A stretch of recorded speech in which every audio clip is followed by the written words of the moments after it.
When it comes to refinancing a mortgage, one of the most important questions homeowners face is this: does it actually make financial sense? The answer often comes down to something called the break-even point. Knowing how to calculate this point can save you thousands of dollars and help you make a smarter financial decision.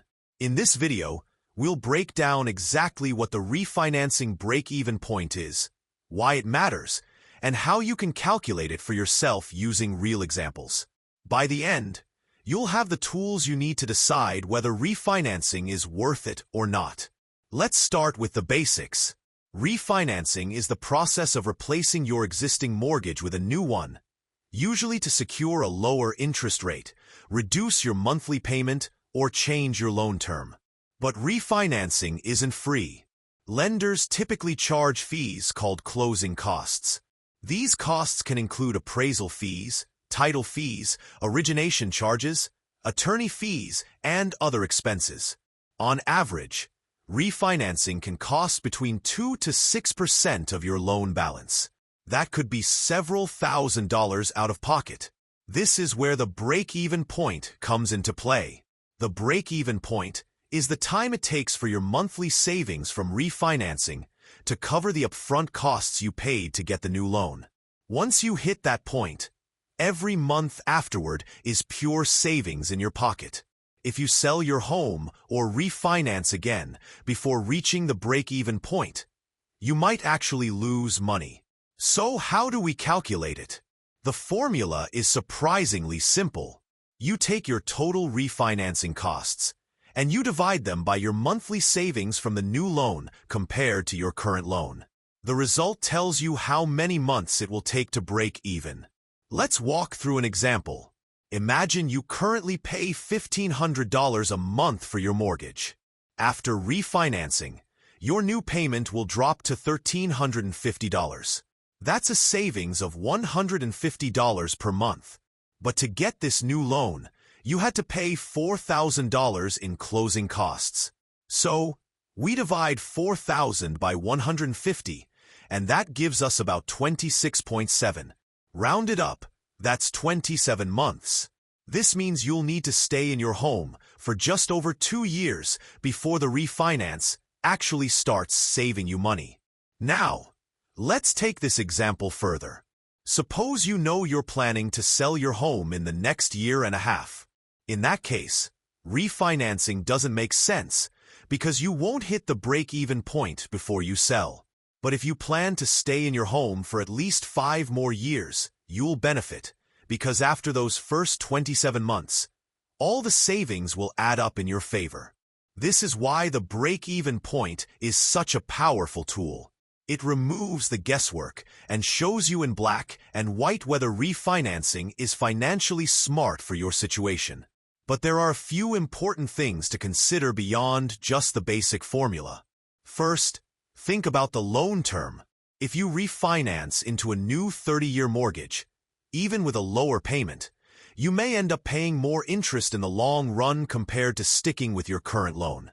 For example, if you're already 10 years into your mortgage, refinancing into another 30-year loan resets the clock, meaning you'll be in debt for 40 total years instead of 30. The monthly savings might look appealing, but the long-term cost could be higher. Second, pay attention to whether you're refinancing to simply lower your rate, or if you're taking cash out of your home. Cash-out refinancing changes the equation, because you're borrowing more money, and your break-even point may shift. In these cases, the calculation might need to include not just monthly savings, but also how you plan to use the cash you take out. Third, interest rate trends matter. Sometimes, homeowners refinance to lock in a lower rate, even if the break-even point is a little longer, because they're protecting themselves against future rate hikes. Other times, if rates are falling, it might make sense to wait, because you could refinance again later at even better terms. Let's consider another example to see how these factors play out. Say your current mortgage payment is $2,000 per month. You refinance and drop it down to $1,800 per month, saving $200 monthly. The closing costs this time are $5,000. If we divide 5,000 by 200, the break-even point is 25 months. That's just over 2 years. Now, if you plan to live in your home for 10 more years, you'll break even in year 3 and save $200 a month for the remaining 7 years. That's nearly $17,000 in savings, not counting the potential interest savings over the life of the loan. In this case, refinancing clearly makes sense. But what if the situation is slightly different? Suppose the same refinance lowers your payment by only $80 a month instead of $200. Now you're saving less each month. $5,000 divided by 80 equals 62.5 months, or just over 5 years.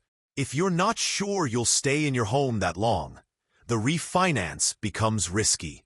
You might pay those closing costs and never recoup them before selling or moving. As you can see, the break-even point isn't just a number. It's a tool to align your financial decisions with your lifestyle plans. It tells you whether refinancing is worth it based on how long you intend to stay in your home. Here are a few tips to make the most of this calculation. Always get an accurate estimate of your closing costs before you refinance. Lenders are required to provide a loan estimate that outlines these costs in detail. Compare that with your expected monthly savings to find your break-even point. Next, be realistic about your future plans. If you're not sure how long you'll stay in the home, consider the risk of moving before the break-even point. Finally, look at the bigger financial picture. A refinance that lowers your payment could free up cash flow for other financial goals, like paying off debt, investing, or building an emergency fund. Even if the break-even point is a few years away, the improved cash flow might still make the refinance worthwhile. It's also worth mentioning that not all refinances are about lowering the payment. Some homeowners refinance to shorten their loan term, for example from 30 years to 15 years. In this case, the monthly payment might actually go up, but the total interest paid over the life of the loan drops dramatically. The break-even analysis still applies, but instead of comparing monthly payment savings, you'd look at how much total interest you save compared to the upfront costs. So to recap, the break-even point in refinancing is the number of months it takes for your monthly savings to equal the cost of refinancing. The formula is closing costs divided by monthly savings. If you plan to stay in your home longer than that number of months, refinancing usually makes sense. If not, you may end up losing money. Refinancing can be a powerful financial tool, but only when the math works in your favor. By calculating your break-even point, you can cut through the noise, ignore the sales pitches, and make a decision that protects your wallet. Always weigh the upfront costs, the long-term savings, and your personal plans before moving forward. If you're thinking about refinancing, run your own numbers using the formula we discussed today. It's quick, simple, and could save you from making a costly mistake. And remember, refinancing isn't a one-size-fits-all decision. It's about what works best for your financial situation and your goals.